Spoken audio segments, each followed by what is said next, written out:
Fusil Mondragón, el primer fusil semiautomático de la historia. Hoy vamos a conocer otro gran avance en tecnología armamentística, parte importante y fundamental de la historia militar que los afines al tema debemos conocer. Creo que mi amigo de Armapedia tiene un video acerca de 10 hechos poco conocidos de este rifle, pero como siempre quiero traerles mi versión y mi investigación. Si no te has suscrito al canal, estás a un solo clic de hacerlo. Publico contenido varias veces por semana.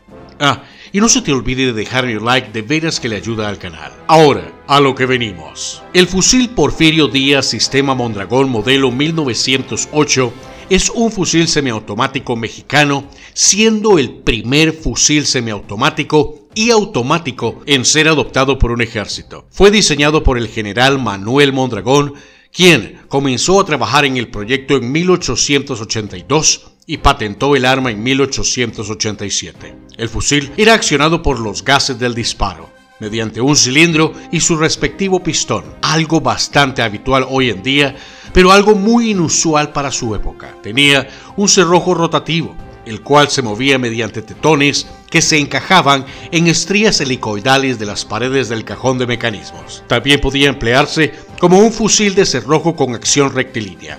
Disparaba cartuchos 7x57 Mauser, alimentados mediante un cargador con capacidad para 8 cartuchos. Una variante automática de este fusil tenía un cargador con capacidad de 20 cartuchos y un bípode, como el BAR. El ejército mexicano empleó un tambor con capacidad de 100 cartuchos en la versión ametralladora ligera de este fusil, producida en 1910. El Mondragón es el primer fusil semiautomático y automático en ser adoptado como arma estándar de un ejército, con lo que México fue el pionero en utilizar un arma personal semiautomática y automática. El fusil Mondragón era accionado por los gases de disparo, pero podía funcionar como un fusil de cerrojo si se cerraba la válvula montada en el tubo de gases. Empleaba dos modelos de bayoneta, una tipo cuchillo y otra tipo espátula, que tenía un filo para cortar alambre y otro para cortar madera. Este fusil era conocido por su gran precisión y poder de parada, pero sus versiones automáticas eran difíciles de controlar cuando disparaban en modo automático. El Mondragón era tan preciso que la Wehrmacht le agregó mira telescópica y lo empleó como fusil semiautomático de francotirador durante la Segunda Guerra Mundial. El Mondragón también tuvo una versión ametralladora ligera que, al emplear un tambor de 100 cartuchos, como mencioné, tenía una cadencia similar a la MG42. Sí, a la MG42, pero era más portátil y tenía mucho menos retroceso. Por este motivo, el ejército mexicano empleó una versión mejorada de la versión ametralladora ligera del Mondragón hasta 1943, cuando fue reemplazada por la ametralladora ligera Mendoza RM2. Debido a la Revolución Mexicana, pocas fábricas de México eran capaces de producir en serie el fusil, y aquellas que podían no estaban en condiciones de parar sus líneas de producción para ajustar sus máquinas e iniciar la producción de los nuevos fusiles. Mondragón trató entonces de vender la patente a una empresa de los Estados Unidos sin éxito, debido a que pensaron que los fusiles semiautomáticos no eran prácticos y no podían producirse en las cantidades que México precisaba.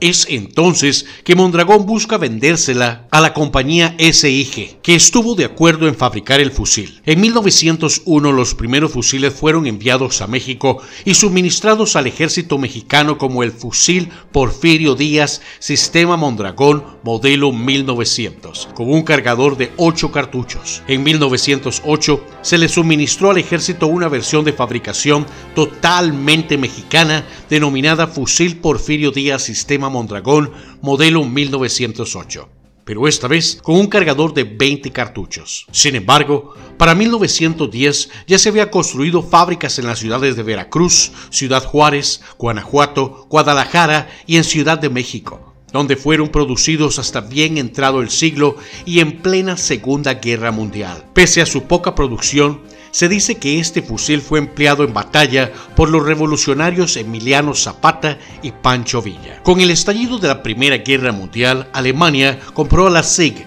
o la SIG lo que quedaba del lote de fusiles que no había sido enviado a México y lo suministró a su infantería, que encontró problemas debido a que el mecanismo del fusil era muy susceptible a bloquearse con el lodo y la tierra que había en las trincheras, pero era un problema común incluso para fusiles de cerrojo menos complicados como el fusil canadiense Ross. En cambio, al notar su potencial como armas semiautomáticas, portátiles y potentes, fueron retirados del frente por el alto mando alemán y resuministrados a las tripulaciones de aviones con cargadores helicoidales de 30 cartuchos, con la denominación carabina autocargable de piloto modelo 1915, hasta que las ametralladoras estuvieron disponibles en cantidades considerables. A inicios de la década de 1930, el gobierno mexicano decidió que podía obtener una ganancia tratando de vender el fusil en el mercado internacional. En aquel entonces, el Mondragón todavía era considerada una arma muy avanzada y su único rival era el fusil automático Browning, más pesado y menos preciso. Fue vendido a varios aliados de México, incluyendo Chile, Brasil, Perú, inclusive la República de China. La República de Weimar, posteriormente la Alemania nazi, compraron la licencia para fabricar el fusil, al igual que Austria y el Imperio de Japón. Sin embargo, la industria nipona fabricó menos de 5,000 fusiles debido a que las máquinas japonesas de la época no eran lo suficientemente avanzadas para producir en serie el delicado mecanismo de disparo.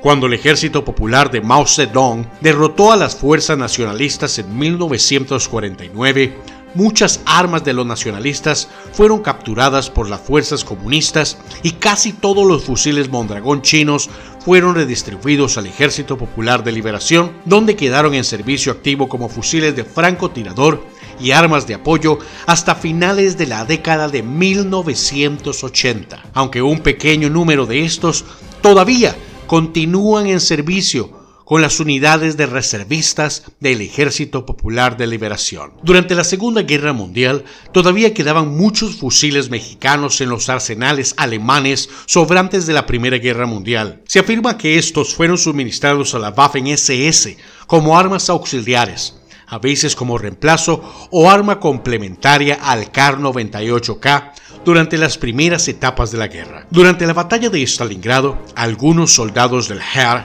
los emplearon en lugar del Kar 98K debido a que eran menos susceptibles al clima frío, si bien no hay pruebas fehacientes o datos que lo corroboren. Durante las últimas etapas de la guerra fueron suministrados a varias unidades del Volkssturm. También llegaron a Francia, al ser donados por el Tercer Reich al ejército de su aliado, la Francia de Vichy. Varios fusiles fueron capturados y empleados por la resistencia francesa. Pocas versiones alemanas con cargador helicoidal han sobrevivido.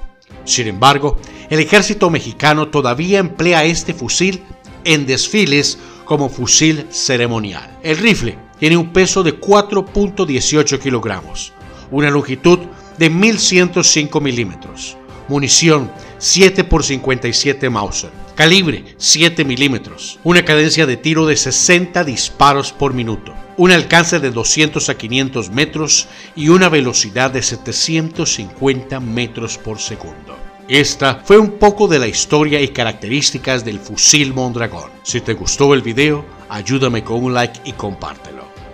Buenos días, buenas tardes o buenas noches, donde quiera que estés. Y como siempre, hasta la próxima y saludos aquí desde Costa Rica. Pura vida, mis hermanos.